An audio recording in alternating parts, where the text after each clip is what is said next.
Hi everyone. So only 2 chapters to go now.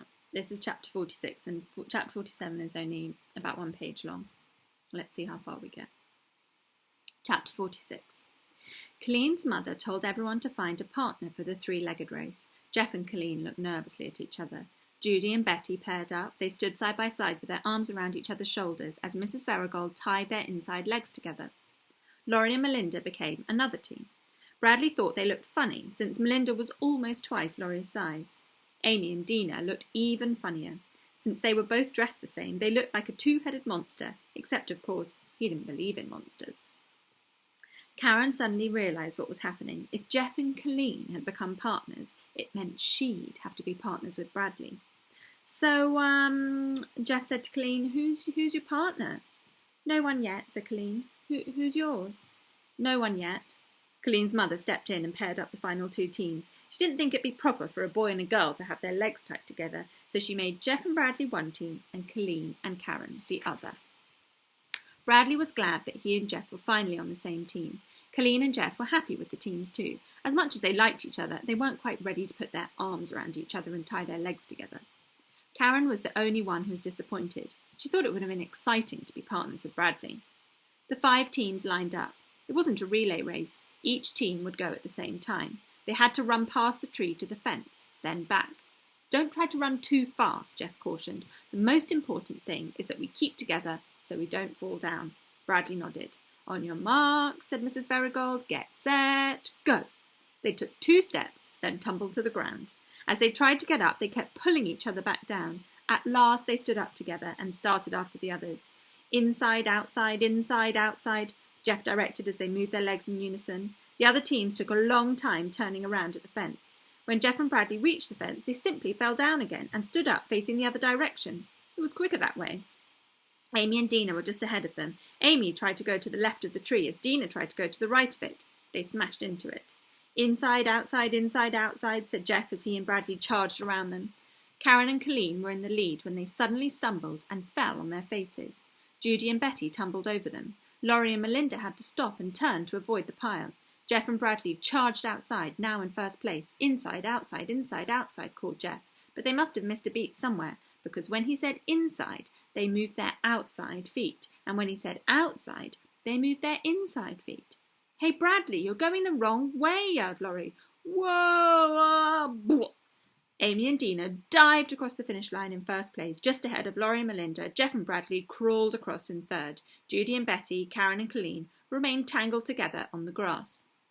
After everyone got untied, they gathered on the grass next to the patio. Now what? Bradley asked. Nobody in particular. Colleen's mother's adding up the points, said Betty. Then we'll get to pick our prizes, said Judy. He asked me, said Betty. Everyone hushed as Mrs. Verigold prepared to announce the winner. The winner is, she paused suspensefully, Bradley. He was shocked. He'd been on the winning team every time except for the 3-legged race and the somersault race, but he'd been having too much fun to notice. Everyone clapped their hands as he walked to the front. Mrs. Verigold gave him a blue ribbon that said first place on it. No one had told him about the ribbon. Then he got to pick a prize. He looked through the basket. There were lots of good things to choose from. Dolls, makeup, perfume, earrings, hair ornaments. He chose a harmonica. Melinda came in second, then Amy, Judy, Dina, Karen, Laurie and Betty, and Geoff was last. Geoff knew he'd be last, since he was never on Bradley's team. The only race he won was the somersault race. Actually, he tied for last with Colleen, but Colleen didn't get a prize because she was getting all her presents later. Geoff took the only prize left in the basket, a doll's dress. Thank you, he said politely. Now what? Bradley asked. We have ice cream and cake, said Melinda. Oh boy, said Bradley. Melinda laughed. They sat at the picnic table. Colleen sat at the head of the table. Bradley sat between Geoff and Melinda. Judy and Betty sat across from him. Mrs. Verigold's going to bring in the cake now, said Judy. With candles, said Betty. I'm telling him, said Judy. With candles. Mrs. Verigold brought in the cake, and suddenly everyone started singing. Bradley was caught by surprise. He didn't have time to remember the words, though he tried. He sang, Happy birthday, dear Col, to you. Happy birthday to you. Happy birthday to dear Colleen. Happy birthday to you. Happy birthday to... He suddenly realised he was the only one still singing. Everyone laughed. It's not his fault, said Judy. This is his first birthday party in a long time. There are 10 candles because she's 10 years old, explained Betty. Oh, I get it, said Bradley. Laurie laughed. Colleen blew them all out. That means her wish will come true, explained Melinda. But she can't tell you what she wished for, otherwise it won't come true, Laurie explained. Bradley carefully ate his cake and ice cream without making a mess. Then everyone went to the living room, where Colleen opened her presents. Open mine! Mine first, they asked. That one's mine. Open mine, Colleen, said Bradley. After each present was opened, everyone said, how neat, and ooh, I wish I had one of those.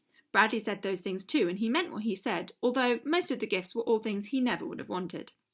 Colleen picked up the next present. That's mine, he shouted. Colleen read the card. On the front of the card there was a picture of a baseball player swinging a baseball bat. It said, here's hoping your birthday is... On the inside of the card it showed the bat smacking a ball and it said, a big hit. Under that it said, happy birthday, and it was signed, Love, Bradley. Everyone went crazy. Love! Exclaimed Amy. Love! Bradley's heart sank as he realised he'd made a terrible mistake.